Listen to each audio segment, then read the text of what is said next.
Demetrios aí. Ô, Meu rapaz. pastor, Paz do Senhor, meu querido. Boa noite. paz do Senhor, pastor Humberto. Boa noite. Há quanto tempo, né, reverendo? Paz, é mesmo. Eu estava aqui nesse instante mesmo, tentando aqui resgatar a memória, a última vez que a gente se viu. E veja bem se eu não estou equivocado. A última vez que a gente se viu foi naquela vez que você foi para Itapipoca para substituir o pastor Carvalho Júnior que você pregou lá. Será que foi essa última vez? Pastor, eu creio que foi isso mesmo, viu? Foi Oxa, a última vez mesmo. fazem uns dias aí, viu? Há uns dias. É porque a gente também, nesse intervalo, pastor, a gente se ocupou com o ministério pastoral também. Aí o senhor sabe, né? O senhor sabe melhor do que eu como é isso, né? A gente se ocupa do ministério pastoral e aí pronto, acaba dedicando toda a nossa vida, nossa mordomia àquilo que Deus entrega a nós, né? Mas é uma alegria estar com o senhor aqui, pastor Beto, e poder revê-lo, né? E poder ter a alegria de compartilhar algo da parte de Deus, ter esse momento de coinonia com a vossa pessoa, viu? Amém, Demetrios, né? Então, assim, só para título de informação, tem alguns irmãos da nossa igreja que estão participando dessa live e outras pessoas vão entrando aí. Mas o Demetrios faz parte do Ministério da Assembleia de Deus, né, Tempo Central, não é isso, Demetrios? Isso. Nós congregamos na Assembleia de Deus Tempo Central. Nós éramos, naquela época que a gente andou por aí, eu era do campo de Messejana, mas já está com algum tempo que a gente congrega com o pastor Antônio José, ali na sede, né, Fortaleza, e a gente serve ali como evangelista, pastor auxiliar, e sempre à disposição do ministério ali para servir através da palavra e aquilo que o pastor designar, né? E atualmente também, pastor Humberto, a gente tem trabalhado muito assim, como antes, né? A palavra de Deus, né? A gente continua viajando, continua servindo os amigos, os pastores, através do ministério da palavra do Senhor. Itinerante, né? Podemos dizer que sim. Também, né? Também, né? Glória a Deus. Você trabalhou também muitos anos na Casa da Bíblia, né? Ali foram 11 anos, né? Acho que lá foi que a gente se conheceu, né? Tanto o senhor, o pastor Fernando, toda a liderança da IPRAB, sempre conosco ali, comprando livros, Bíblias, a palavra de Deus, e foi ali que a gente se conheceu, criou um laço, um afeto, né? E foi a partir dali da Casa da Bíblia que a gente praticamente eu rodei, acho que em todas as igrejas do ministério, né? Se surgiu alguma daquele tempo para cá, ainda não, mas até aquela época eu acho que rodei em todas. Verdade, que bênção. Fico feliz em perceber a extensão do seu ministério. Você é uma pessoa nova, né? Mas uma pessoa muito bem centrada. Sempre gostei pelo fato de você ser muito bem equilibrado, né? Um estudioso da palavra de Deus, alguém que de fato ama a palavra, então fico feliz com isso, né? E hoje a gente ter esse momento aqui de um bate-papo, de edificação, vai ser importante para nós, bem como também para todo o povo de Deus que nos acompanha nessa hora, em nome de Jesus. Então, vamos começar aqui, né? Vamos fazer uma oração em nome de Jesus, né? Pedir ao Senhor que nos oriente, que nos dê graça. Senhor, nesse momento nós oramos a Ti, clamamos pela Tua graça, pela Tua misericórdia, pela Tua sabedoria sobre a nossa vida. Aleluia. Pai, que essa live seja bem construtiva para todos nós e que possamos ser edificados pela mesma. Obrigado, Senhor, pela vida do Teu servo, que mesmo distante, Senhor, eu tenho a disposição de poder servir, e isso é lindo porque parte do Senhor. E que esse servir hoje, Senhor, possa alcançar muitas vidas mesmo para a glória do Teu nome. Te oramos, Pai, grato no nome de Jesus. Amém, amém, amém. Glória a Deus. Então vamos lá, Demétrio. A gente tem tocado numa tecla assim nesses últimos dias, porque os dias que nós estamos vivendo, eles não são fáceis, né? Não tem sido fácil para ninguém.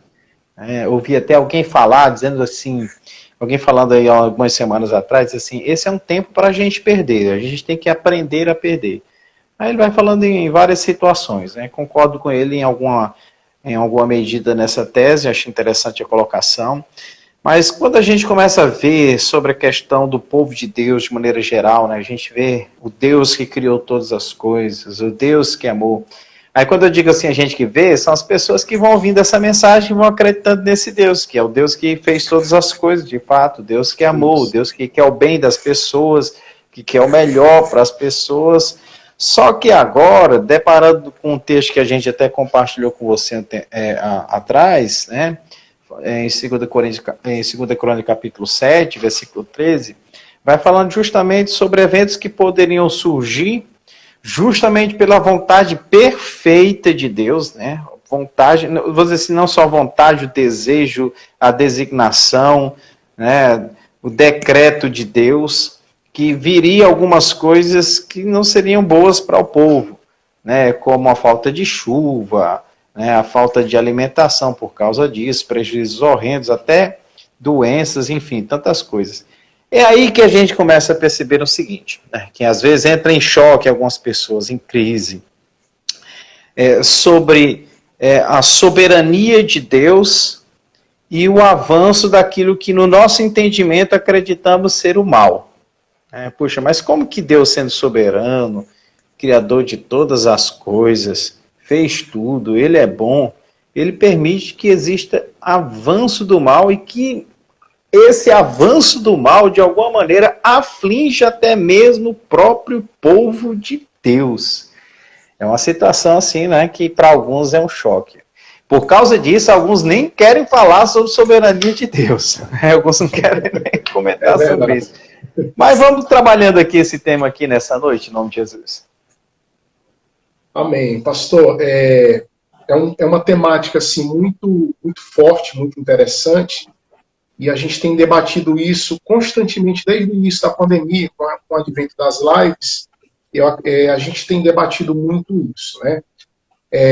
A questão do mal, né, do que está ocorrendo com a gente nesses dias. Eu não quero bater na tecla constantemente assim da ideia da pandemia em si, mas só para introduzir, tem um historiador que eu acompanho muito, que ele diz que são 3 coisas que aceleram processos na humanidade: as guerras, as revoluções e as epidemias ou pandemias, né? Quantos de nós começamos 2020 cheio de planos, né? Já com o calendário da igreja, podemos dizer assim, os nossos planejamentos, os cursos, tudo que a gente tinha de singular ou coletivo, a gente começou no ano 2020 com muitos planos, né?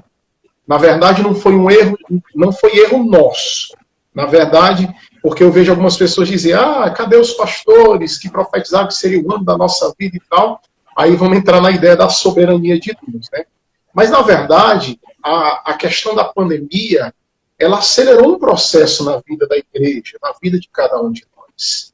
E a gente precisa entender muito bem esse tempo, senão a gente vai desperdiçá-lo, porque eu acredito que esse tempo para a igreja, ele, em primeiro lugar, ele é um tempo drástico, pastor, porque a gente está tentando pastorear a igreja de forma online e tudo, quebra o galho, mas não substitui aquela aproximação, aquela coinonia, aquele aconchego, a ideia de coinonia de família. Mas é um tempo também de aprendizado para cada um de nós. E partindo do princípio de que a pandemia acelerou o processo nas nossas vidas, destruiu alguns sonhos na vida de algumas pessoas, muitas famílias enlutadas, muitos irmãos próximos a cada um de nós perdeu pessoas durante esse processo. Eu perdi uma tia, está com 2 semanas, né? Pastores amigos aqui em Fortaleza que foram repentinamente. E como é que a gente consegue adequar isso dentro da soberania de Deus? Quando a gente começa a enxergar dentro da ótica de Deus que ele tem um exercício livre e supremo de toda a situação do universo. Porque a gente só consegue enxergar o quebra-cabeça da soberania de Deus dentro da nossa ótica. Mas quando a gente começa a perceber os atributos de Deus, tanto os comunicáveis como os incomunicáveis, e que a soberania é um atributo incomunicável de Deus, só pertence a Ele. Ele é o dono de todas as coisas. O escritor aos Romanos, ele vai dizer que a vontade de Deus ela é boa, ela é perfeita e ela é agradável. Né? A gente vai aprender isso com o escritor aos Romanos. E eu já vi algumas pessoas dizer, pastor Alberto, assim, pastor Demétrio, eu tenho medo da vontade de Deus. Porque as pessoas sempre tendem a achar que a vontade de Deus é sempre o contrário daquilo que a gente quer, né? Que Deus ele faz chover no dia do desfile, que Deus ele tira a cereja do bolo, que Deus ele estraga a festa. E na verdade não é isso. E eu vou citar aqui uma citação do Piper, quando o Piper vai dizer o seguinte, que enquanto a gente olhar a vontade de Deus, a soberania de Deus, dentro das probabilidades humanas, a gente não vai ter compreensão disso.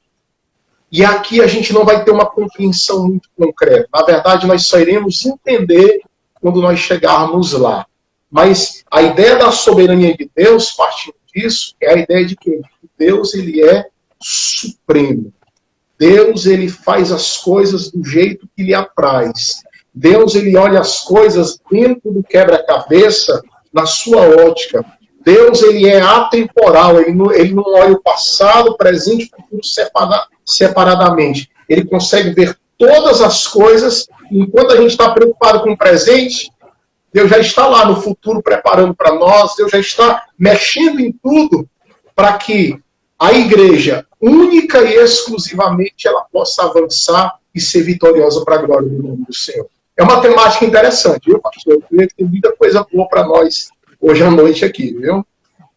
Eu lembro, em verdade, é difícil a gente ter que entender as confluências de poderes que envolvem o que é certo e o que é errado na nossa vida. O que é bom e o que não é bom. Porque às vezes aquilo que a gente imagina que é bom pode ser uma grande perdição para nós, e aquilo que a gente pensa que talvez fosse uma perdição realmente é alguma coisa boa que possa acontecer na nossa vida.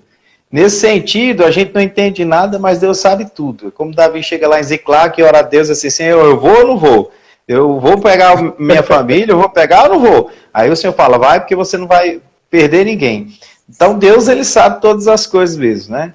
Deus compreende. Até fala uma história de um cidadão que morava no campo há muitos anos atrás, né? Uma história. E aí nesse momento ele tinha um filho, e esse filho, ele sofreu um acidente e quebrou a perna. E aí, quando de repente um vizinho dele olhou para eles assim, ih, rapaz, seu filho quebrou a perna, isso é muito azar. Aí o cidadão olhou para ele e disse assim, olha, eu não entendo nada disso, que seja feita a vontade de Deus. Sobre azar ele disse, eu não entendo nada disso, seja feita a vontade de Deus. Beleza, alguém depois foi lá no campo dele, na fazenda, olhou, tal, fazenda, conversou com ele, rapaz, meu filho quebrou a perna e tal. Ih, rapaz, isso é muito azar, seu filho quebrou a perna, ele disse, rapaz, eu não entendo nada disso, eu dou graças a Deus. Terceira vez isso aconteceu, 3 vezes consecutivo, 3 pessoas diferentes. Quando de repente vem um grupo de uma guerrilha lá e começou a entrar nas casas levando todos os jovens que tinham. Tinha que entregar todos os jovens, senão eram mortos. Quando chegou na casa do cidadão, que olhou lá, o rapaz dele estava com a perna quebrada, disse, não, isso aqui ninguém vai levar não, porque está com a perna quebrada. E foram embora, né? Então, para alguns era azar, mas para aquele senhor lá foi um grande livramento, né? Então, às vezes a gente não entende isso justamente por causa desse plano da soberania de Deus. Né? E às vezes a gente Exatamente. fica... Pois é, nesse plano aí, como a nossa mente, né, a nossa visão é pífia, pequena, ela é rasa, ela é minúscula, a gente é míope muitas vezes nesse sentido, Deus não, como colocou você, né? Deus, enquanto a gente está vendo aqui o futuro, e às vezes a gente se preocupando exclusivamente com a gente, Deus percebe o todo, né? Ele vê absolutamente tudo, né? E às vezes a gente, dentro dessa, eu gosto de uma expressão do Hernando Dias Lopes, que ele vai falar assim, a pedagogia da história, né? A pedagogia da história nos ensina que o povo de Deus, ao passar por situações difíceis, na verdade, eles estavam passando pela melhor situação da vida deles porque eles estavam aptos a mudar por causa disso. Será que, de repente, Deus está nos preparando para uma grande mudança que, de outra maneira, nós não experimentaríamos de maneira nenhuma? Pastor, eu acredito que sim, porque sempre esses processos, pastor Humberto, eles sempre nos preparam para alguma coisa, né? Outro dia eu escutei uma frase, algo que o apóstolo Luiz Hermínio ele proferiu, que ele disse o seguinte, nós não estamos precisando de muitos pregadores e nem de muitos pastores. Ele não quis descaracterizar o ministério pastoral e nem o ministério da pregação. Mas eu entendi o que ele quis dizer. Ele disse o seguinte, nós estamos precisando de intérpretes proféticos geracionais, ou seja, a gente entender o que Deus está fazendo. Porque, na verdade, Deus ele mexeu com o mundo. E se a gente for olhar, por exemplo, eu tenho um texto aqui que eu anotei, Daniel 4:35, que diz assim, ó, segundo a sua vontade, ele opera com o exército do céu e os moradores da terra. Não há quem possa estorvar a sua mão. Então, Deus ele é soberano. A humanidade quase acreditava que ela estava no controle de todas as coisas. Aí vem Deus e dá uma mexida nesse negócio e diz, olha, eu ainda estou no controle. Quantos companheiros, amigos nossos que se achavam donos da igreja, né? Se achavam donos dos dons de Deus. Quantas pessoas lá fora, cientistas, médicos, se achando semideuses pelo conhecimento que eles tinham. Aí vem Deus e mexe com o negócio. Eu estava lendo uma matéria sobre a vacina de Oxford, que foi a primeira vacina, começaram a anunciar, descobrimos a primeira vacina para o coronavírus. Eles testaram a vacina. Quando testaram, a vacina, ela reprime a evolução do vírus, mas ela não impede a transmissibilidade. Aí os cientistas sentaram de novo e disseram, estamos diante de um grande problema. E aí o que acontece? Estamos todos nas mãos de Deus. Então, pastor, quando eu olho para isso, o assunto da soberania, eu não vejo outra coisa associar esse assunto que não seja um tempo da gente prosseguir e conhecer ao Senhor, como está lá em Oséias 6:3. É um tempo que Deus está chamando a gente para dentro do quarto. É um tempo que Deus está chamando a gente para labutar na palavra. É um tempo que a gente precisa aproveitar para ouvir Deus sem nenhuma voz que vai interferir na voz soberana de Deus sobre as nossas vidas. É um tempo que Ele está preparando a igreja para uma revolução, para um grande avivamento. E eu acredito, pastor, que quando nós retornarmos, não seremos mais os mesmos. Esqueça aquele mundo e principalmente no nosso meio eclesiástico. Esqueça, não seremos mais os mesmos. Deus ele está nos moldando para um processo novo. E esse processo novo, eu acredito que é um grande avivamento que vai vir sobre a igreja do Senhor. Amém. Eu entendo essa... Às vezes existem certas situações que a gente realmente está sendo impelido, né? Não é uma coisa que muitas vezes a gente está desejando que aconteça, mas a gente está sendo impelido. Nesse momento aí, até o plano de soberania de Deus entra. Voltando um pouco sobre isso, ainda com base nessa temática, eu não sei, eu acho que de tantos personagens na Bíblia que existe, José, para mim, figura um personagem que consegue trazer para nós uma luz à soberania de Deus, nesse sentido que você colocou na perspectiva do futuro de Deus. Imagine só José com 17 anos, vai para o Egito como escravo, sofre, meu irmão, sofre, mas ele foi o melhor escravo, ele foi o melhor carcereiro, ele era melhor em tudo, aquele cara era muito bom, né? E agora ele consegue crescer em meio àquilo que as pessoas acreditavam que era um decréscimo. Enquanto ele estava subindo, as pessoas imaginavam que ele estava descendo. Né? Enquanto ele estava melhorando, as pessoas imaginavam que ele estava de mal a pior. Né?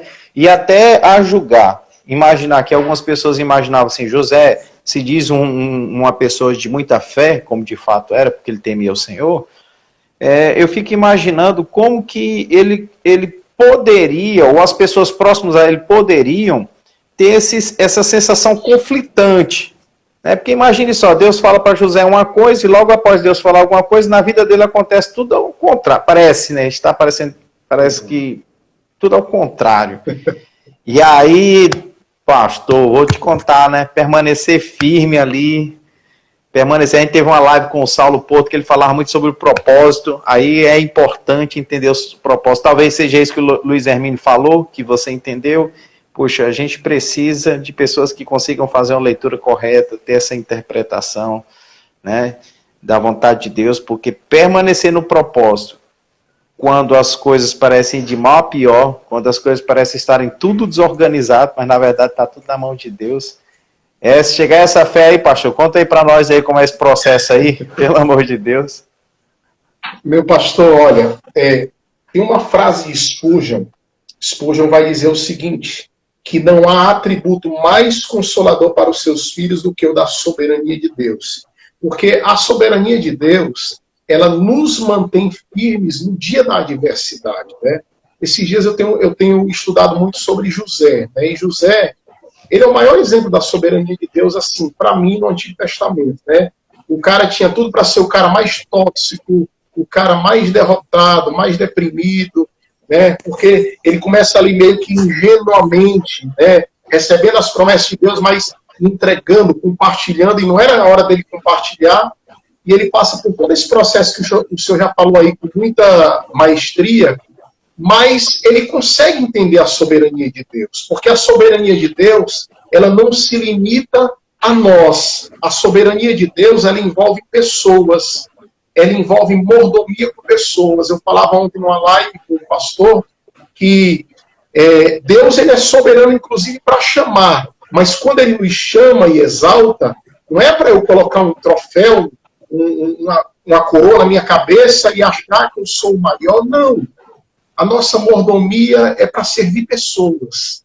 O resumo da lei, que foi que Jesus disse: amar a Deus sobre todas as coisas e amar o próximo como a ti mesmo. Então, servir a Deus envolve amá-lo e amar as pessoas, servi-lo e servir as pessoas. A essência do evangelho envolve pessoas. Então, é isso que a gente vai ver, pastor, na vida de pessoas que entenderam a soberania de Deus. Eles conseguiram entender o propósito. E o propósito do evangelho não é singular, individualista, não é engrandecer o meu ministério, o meu coração. É claro que quando Deus faz isso, a gente não pode deixar de ressaltar que em algum momento vai ter alguma fama, mas tudo isso é tributado para a honra e glória do nome do Senhor. Então José, quando ele chega ali, por volta do capítulo 50, ele vai dizer o quê? Olha, vocês intentaram mal contra mim, mas na verdade, Deus transformou tudo que vocês tentaram contra mim em bem, porque através do mal de vocês, que Deus transformou em bem, eu pude cumprir o propósito de Deus, que era salvar vocês, que era salvar o povo. Paulo, da mesma forma, pastor, ele tem a experiência na estrada de Damasco, e tem gente que acha que Paulo, quando teve a experiência com Jesus, que o Ananias orou por ele, ali Paulo começou a pregar. Não. Paulo só vai pregar lá em Atos 13, em Antioquia da Síria, lá em Atos dos Apóstolos. A Bíblia diz que havia pastores e mestres, e eles estavam servindo a Jesus e jejuando, quando o Espírito Santo falou, né? Ou coisa boa é preparar o ambiente para o Espírito Santo falar, né?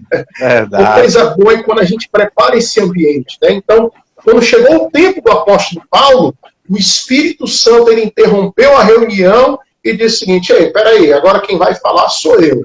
Apartai-me a Saulo e a Barnabé para a obra que eu os tenho chamado. 14 anos depois. Eu creio que a nossa maior dificuldade, pastor, é a dificuldade da espera, dessa soberania, de entender que Deus está no curso da história e ele está no comando de tudo. Independente se está tendo guerra lá na janela 10/40, independente se o assassinato está crescendo aqui no nosso estado, independente de quem está no meio político, independente se o mundo está atendendo por um cunho socialista, não importa. Deus está no controle de todas as coisas. Mas a nossa maior dificuldade é compreender isso, é esperar, porque a soberania de Deus, ela quer nos ensinar a virtude da espera. A gente precisa esperar para ver as coisas de Deus se concretizando. E eu concluo essa minha parte agora dizendo o seguinte: há coisas que a gente não entende agora. Por exemplo, pastor, naquela época que a gente andava muito por aí, tudo, eu estava começando. E naquela época eu pensava que tinha coisas que era para acontecer naquela época. Mas hoje, depois de alguns anos, com mais maturidade, com um exercício pastoral, com a liderança, hoje, eu entendo, não, Deus, tem coisas que o Senhor me entregou só hoje. Se o Senhor tivesse me entregado naquela época, eu tinha estragado tudo. Porque a soberania de Deus não isenta a nossa paciência, a nossa espera para ver Deus cumprir as coisas na nossa vida. Eu vou até mais à frente, né? Eu acho que a soberania de Deus exige o exercício da nossa paciência, né? Acho que Por causa disso, Tiago vai falando sobre a paciência, né? Vai falando sobre... Aliás, o teu motivo de grande alegria passar por provação, né? E aí vai falando sobre a provação que gera paciência. Eu acho que sim. Mas aí nós temos uma geração que é difícil, porque é uma geração corrida. Todo mundo quer as coisas apressado demais, né? Todo mundo quer tudo rápido, né? Se vai para um restaurante, ninguém tem paciência de esperar 40 minutos. Eu quero agora, né? Por isso que tem o self-service, você chega lá, faz a comida e vai embora, ou vai resolver outra coisa. É tudo muito rápido, né? A pessoa conhecer alguém hoje, amanhã já está casando, depois da manhã já está se separando. É tudo muito rápido, né? Eu quero ir agora, é para agora. Eu quero que o senhor resolva até amanhã. Enfim, a gente tá uma loucura. Aí quando Deus diz assim, não, você vai ter que esperar, é um teste para nós. Verdade, pastor, verdade. O senhor tocou num assunto importantíssimo. Essa geração do controle remoto, geração do fast food, geração que não tem paciência para esperar, né? O senhor, a gente é mais ou menos da mesma geração, né, pastor? Podemos dizer assim. Quantas coisas a gente teve que esperar para Deus entregar para as nossas vidas, né? Foi muita mentoria, muita gente que chegou lá, ô garoto, né, por aqui, vai por aqui. Na época, eu vou dizer por mim, não entendia muito bem, mas depois a gente vai compreendendo como funcionam as coisas, né? E a gente vai ver, por exemplo, o ministério de Jesus. Jesus, ele passa 30 anos, o Deus encarnado que tabernaculou entre nós, que no princípio estava com Deus, o verbo era Deus e se fez carne, tabernaculou entre nós, esperou 30 anos, depois de 30 anos, e foi o que aconteceu. Agora chegou o momento de cumprir a vontade soberana de Deus para essa terra. Ele não apressou nem um minuto e não atrasou nenhum minuto. Ele foi no momento certo. Mas a gente vive essa geração, tudo é muito rápido. O cara cantava forró lá no mundo, quando se converte, o cara uma semana depois ele já quer ser levita, salmista, já quer ministrar louvor na igreja. O cara não quer passar pelo discipulado, por mentoria, tá entendendo? O cara lá fora fazia sucesso e quando chega aqui ele quer fazer sucesso também. E essa não é a mensagem do evangelho, pastor. Eu tenho batido muito forte nessa tecla, né? A geração de hoje ela tem entendido a mordomia como uma espécie de exaltação pessoal, de sucesso. E não é isso que Deus prometeu para a gente. Ele prometeu que estaria conosco todos os dias.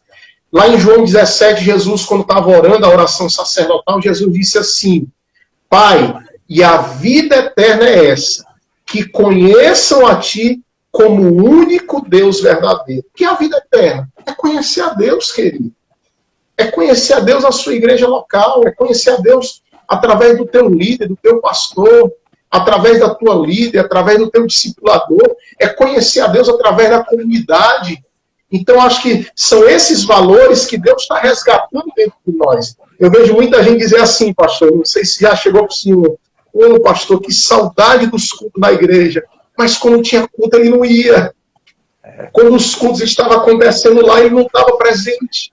Quando a igreja estava com uma proposta para vamos juntar aqui o exército e vamos guerrear, ele não estava no mesmo propósito. Então Deus está ensinando a gente sim, entendeu? É uma geração que precisa voltar a conhecer Deus. E termino essa minha parte dessa fala dizendo o seguinte: Leonardo Ravenhill teve um livrinho dele que eu li que ele disse o seguinte, que se o Espírito Santo fosse retirado da face da terra, 90% das igrejas dos cristãos iriam andar normalmente. Ou seja, ainda não aprenderam a conhecer Deus e o Espírito Santo. E essa é a nossa luta durante esses dias, pastor.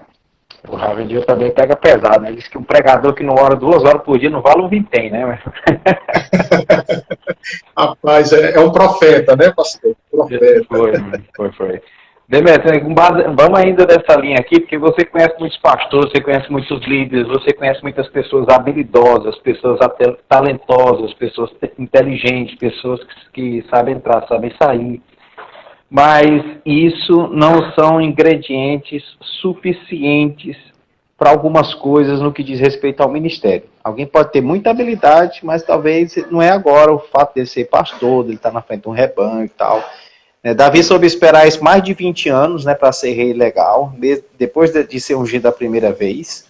teve todo um processo, teve um tempo, aí a gente usou também José, teve todos esses 13 anos aí do tempo, o processo na vida dele.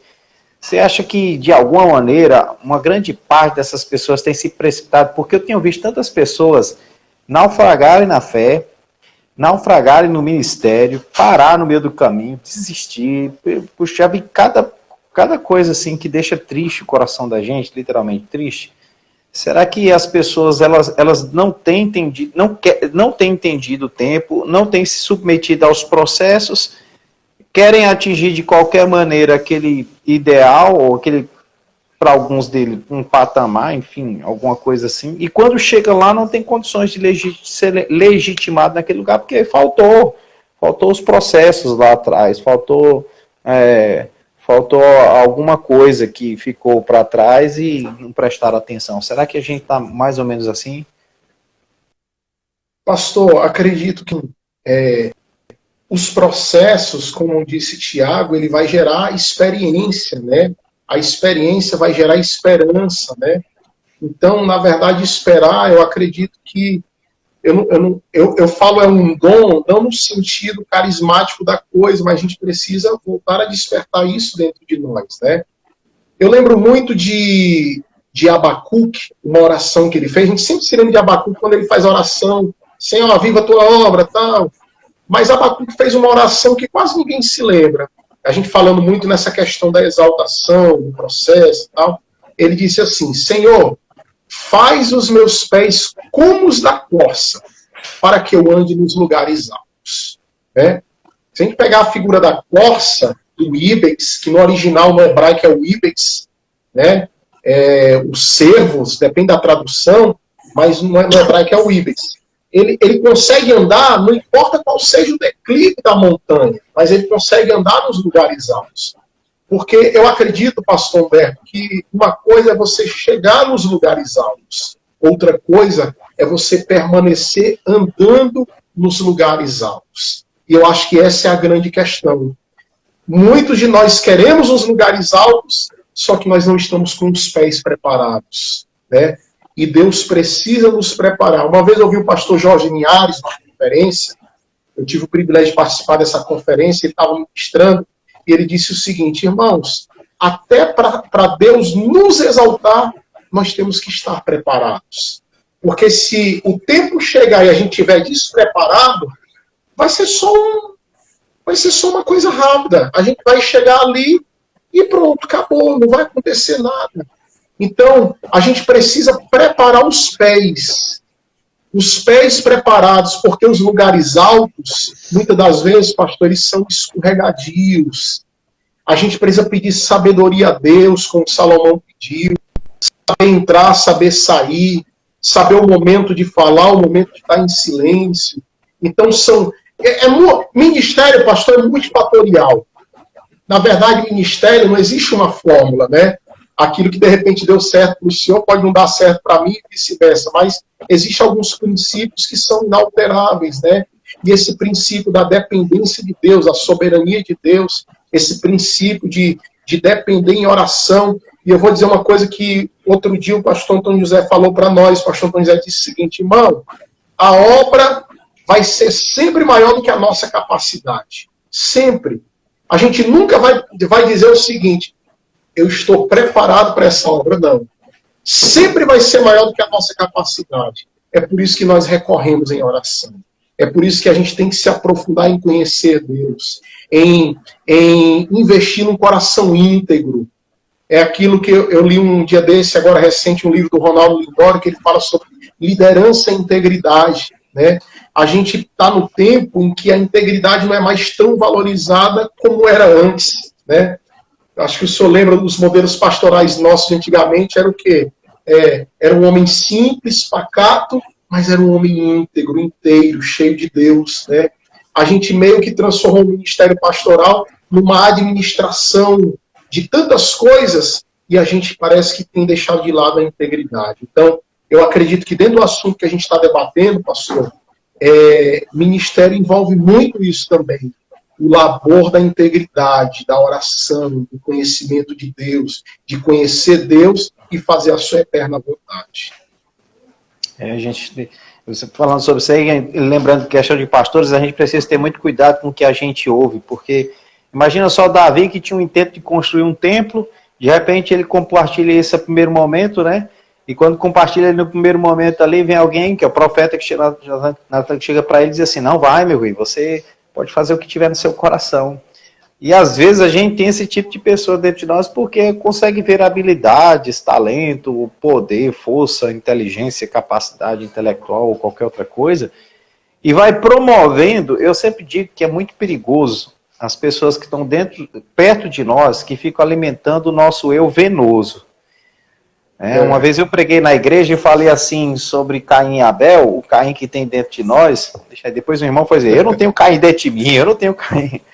Mas eu acredito muito assim, que assim, as pessoas, né, no modo geral, digam assim, eu não sou no todo bom, como também não sou no todo ruim. Como também as pessoas não. Então, assim, tem momentos na nossa vida que a gente vai dizer assim, puxa, eu vacilei, fiz o que é errado, não deveria ter feito isso, não deveria ter falado isso, ou, para nós mesmos, não deveria ter pensado nisso. Então a gente erra, a gente falha. Poxa, ninguém é no todo bom, como também ninguém é no todo ruim. Eu lembro que alguns meses atrás, aconteceu uma situação aqui em Itapipó, que você conhece muito bem a cidade, e aí prenderam um traficante lá. Prenderam um traficante. Isso foi o que colocaram. O cara era traficante, ele foi preso. Aí nas redes sociais, no Facebook, choveu de gente. Por que fizeram isso com ele? Não deveria ter feito isso. Esse homem é um homem bom. E aquela questão, rapaz, que coisa é essa, meu irmão? Pelo amor de Deus, prenderam um traficante e agora estão nas redes sociais pedindo que solte o cara. E aí depois eu fui procurar saber, né, um pouco mais. E esse sujeito, ele ajudava muitas pessoas carentes. Ele impedia que entrasse dentro de Itapipoca o crack. Enfim, tinha várias restrições e esse cara tinha um poder muito grande dentro da cidade. E as pessoas gostavam dele justamente por causa disso. Eu disse, rapaz, ninguém é no todo ruim. A pessoa tem seu lado bom, como também ninguém é no todo bom. Às vezes tem uma situação que a gente fica assim, meu Deus. Então, assim, às vezes a gente tem aquela pessoa que está perto de nós que fica alimentando o nosso eu venoso. Vai, cara, vai que dá certo. Tu não precisa dele, não. Tu não precisa... desse pastor, tu não precisa desse líder, não precisa dessa igreja, vai lá e faz. De repente alguém chegou pro Demetrio e disse assim, Demetrio, vamos lá, cara, vamos abrir a igreja, você vai ser pastor independente e tal, aquela questão toda.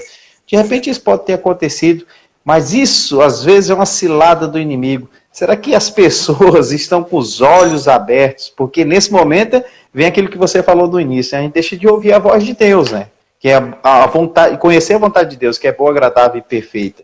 E a gente começa a ouvir as vozes das pessoas que ficam alimentando o nosso eu venoso. E isso pode trazer sérios prejuízos. Exato, pastor. Duas coisas veio ao meu coração. Primeiro, os momentos mais difíceis da igreja durante a sua história foram os momentos de facilidade. Que a igreja ela começa a se desviar do seu propósito. Quando a igreja encontra facilidades, ela começa a entender que ela tem que reinar nesse mundo, que ela tem que ter templos hollywoodianos. Não é que eu seja contra isso, o senhor está me entendendo. Mas, na verdade, ela desvia o propósito.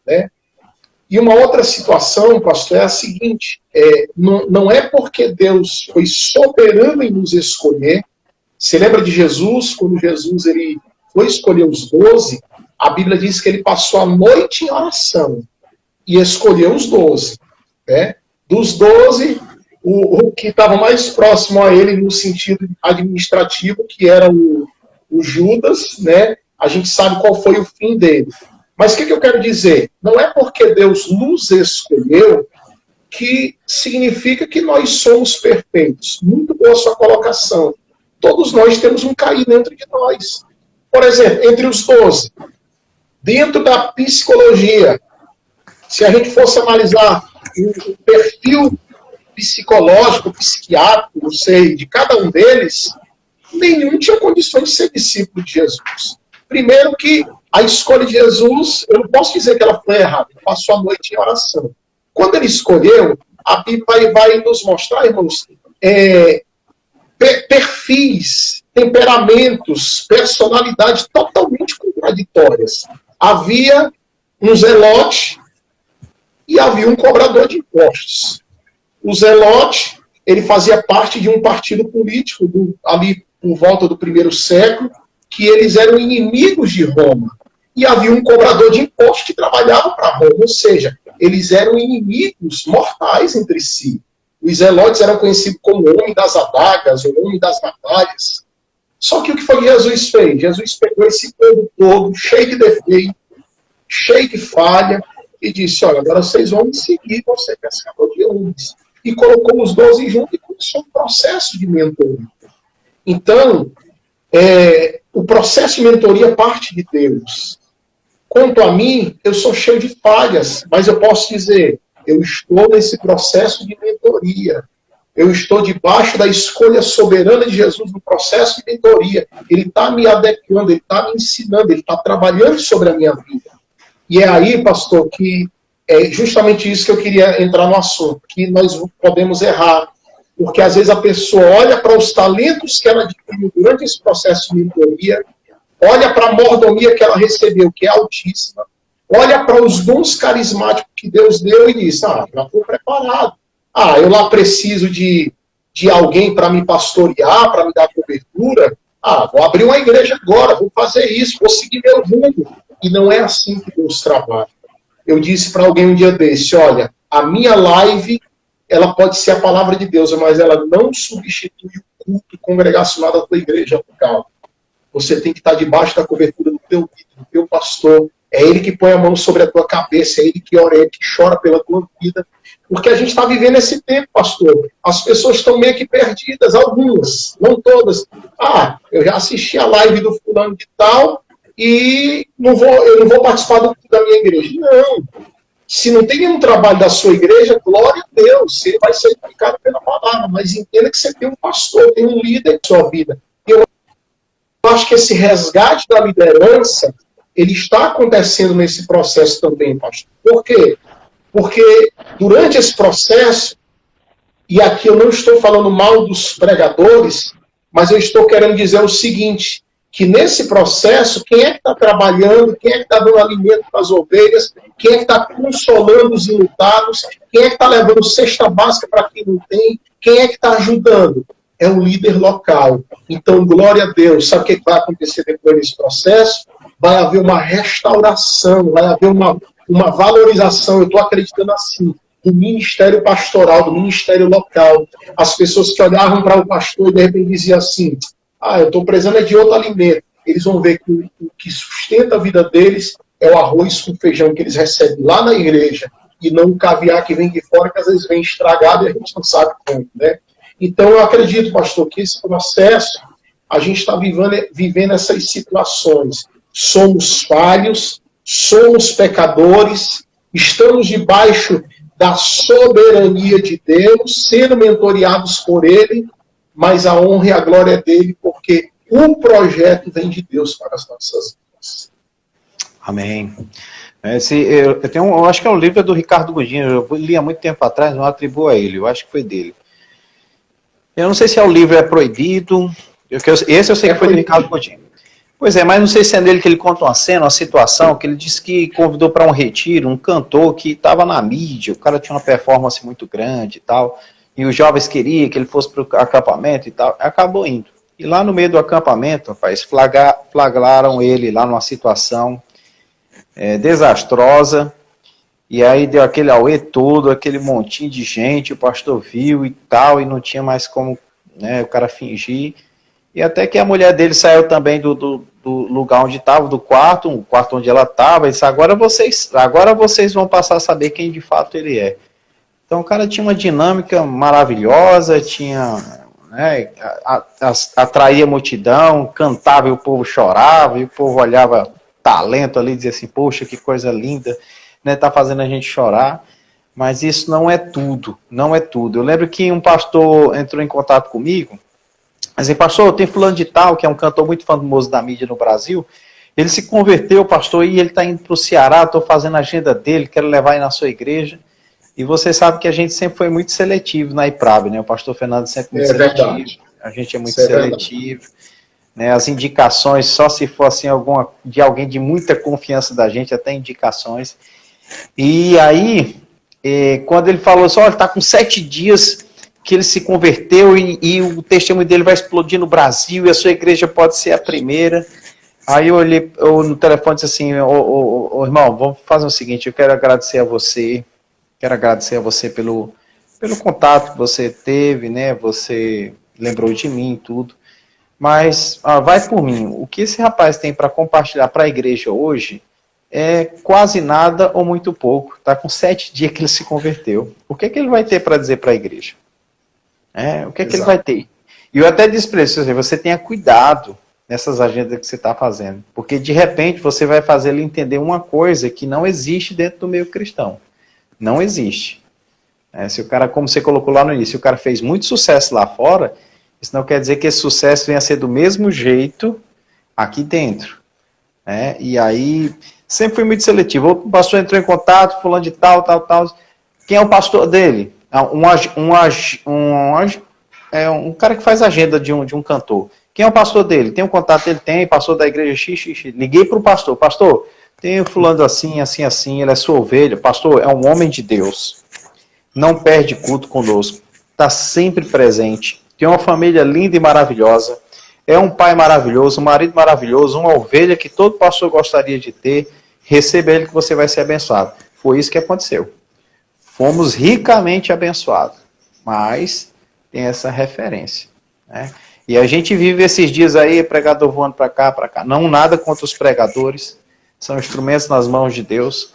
Mas às vezes falta esse comprometimento. Por isso que no início da live aqui eu pedi que você se identificasse. Da igreja, ministério, você disse a igreja se congrega, o nome do seu pastor. E não foram poucas vezes que eu tive que perguntar qual era o pastor e a pessoa falava quase que gaguejando. Opa, tem alguma coisa errada. A ovelha não conhecer seu pastor? Misericórdia. Acelerando o processo.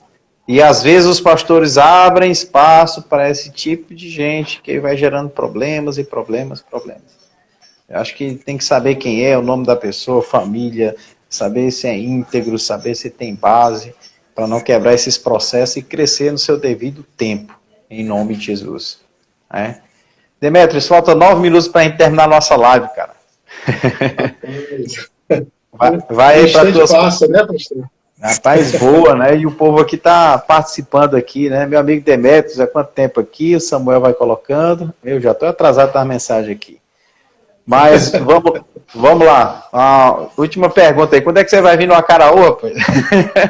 Rapaz, pronto. É só marcar. Pode marcar aí, passar essa pandemia e a gente vai ter o prazer de estar aí com vocês. Nosso intuito realmente é de cooperar, de ver o nome de Deus sendo glorificado. Na verdade, pastor, esse tempo agora, Deus tem colocado muito no nosso coração o trabalho da igreja local, sabe? Uhum. A gente viaja, mas é uma coisa muito seletiva. Um amigo como o senhor, a gente vai com o maior prazer, entendeu? Mas aquele negócio aquelas viagens meio maluca, meio doida, ultimamente eu não tenho feito muito, não. Eu estava na Messejana, trabalhava com a escola dominical, eu era o líder geral de ensino lá no campo, Messejana, né? E agora com o pastor Antônio José, a gente está servindo, né? Estamos lá alguns meses e a gente está andando na obediência, sempre pedindo a bênção, aquela coisa toda. Deus tem nos abençoado, né? Mas eu creio que Deus vai proporcionar um tempo para a gente chegar aí no Acaraú. Né? Eu estou com saudade aí do peixe do Acaraú, rapaz. E é bom mesmo. Tá certo, meu pastor. Pois pronto. E eu acredito... Pronto, pode falar, pastor. Pode falar.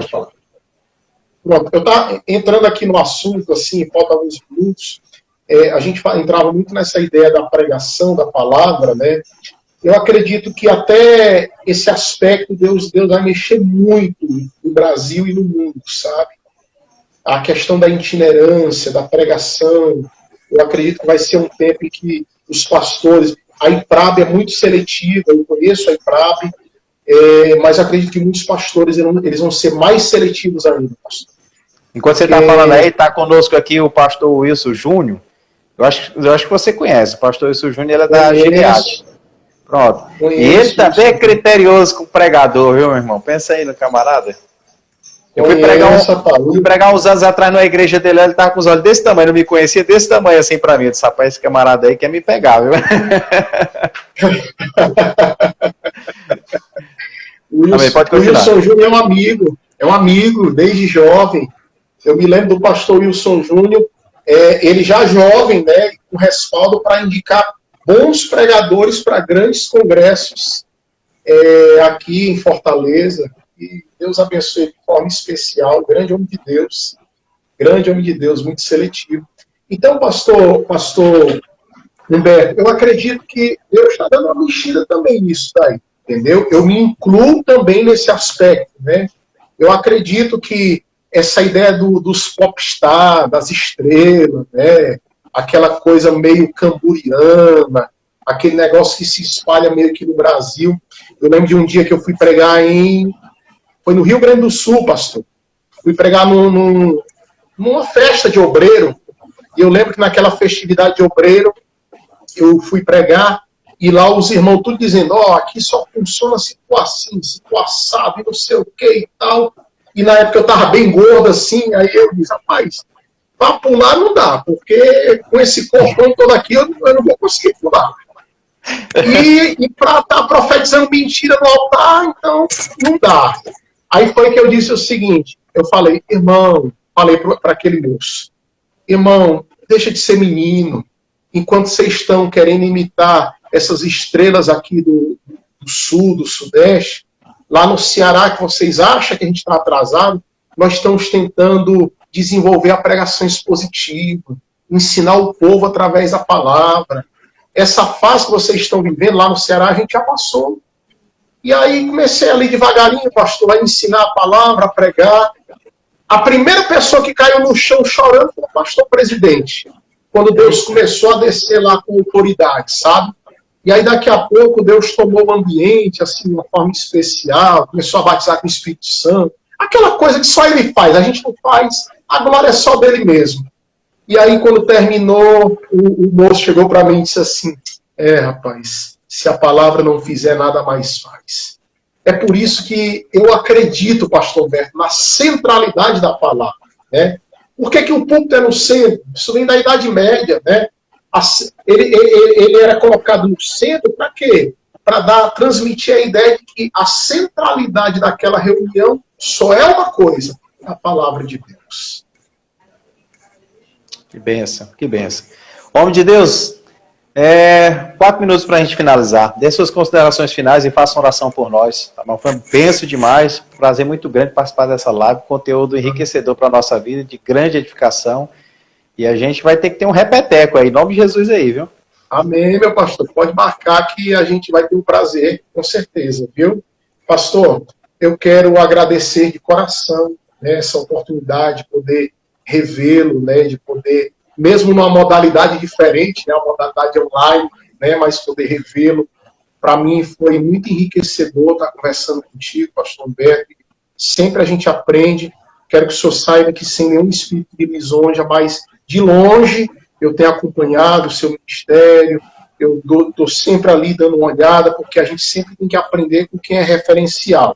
E desde muitos anos o senhor sabe que é uma amiga, é um referencial, o povo na IPRAB, pastor Fernando, os demais pastores, são amigos, gente que a gente ama, embora a gente não esteja todo dia ali, vivenciando tudo, conversando, compartilhando, mas é gente do coração, gente que a gente ama de coração. E eu quero agradecer, né? Agradecer essa oportunidade, agradecer a tua igreja, agradecer ao teu ministério, né? A sua família. Quero deixar aqui um abraço a todos os irmãos, suas ovelhas, seus amigos, os irmãos que lhe acompanham também, muitos passaram aqui pela live. Deus abençoe a cada um. O pastor Ferreira Lemos aqui entrando, ó, lá do Icó, entrando aqui agora na live. Deus abençoe. E na minha terra, possa abençoar sua terra, rapaz. Sua terra. Olha só, rapaz. Deus abençoe de uma forma toda especial no nome de Jesus. E agora eu vou fazer uma oração pelos irmãos em nome de Jesus, tá bom? Amém. Amém. Pai, eu quero te agradecer por esse momento tão especial. Pai, estende as tuas mãos sobre a vida do pastor Humberto, sua esposa, seus filhos, seu ministério, Pai. Aonde o teu filho tocar, que haja prosperidade dos céus, Pai. E eu profetizo nesta noite, Pai, que nenhuma ovelha, nenhum filho, nenhuma filha, nenhum discípulo vai se perder durante esse processo, Pai. Mas que vão ser intensificados, Pai, mentoria através do teu filho para a vida desta comunidade. Deus abençoe a vida dele, sua casa, cada irmão que acompanhou essa live, que a tua presença se manifeste de uma forma especial, Pai, e os desafios que temos pela frente, Pai, resolve a todos, esteja conosco em tudo, eu te oro e te agradeço em nome de Jesus. Amém, amém e amém. Amém. Demetrios, um abração, meu querido. Deus te abençoe poderosamente. Um abraço, Deus abençoe, pastor. Pastor que está dizendo aqui, pastor Humberto, seu amigo ali está aqui. Ah, tá certo. A gente vendo agora os amigos chegando aí, que bênção. Meus queridos, foi bom demais essa live aí com a participação do Demetrios.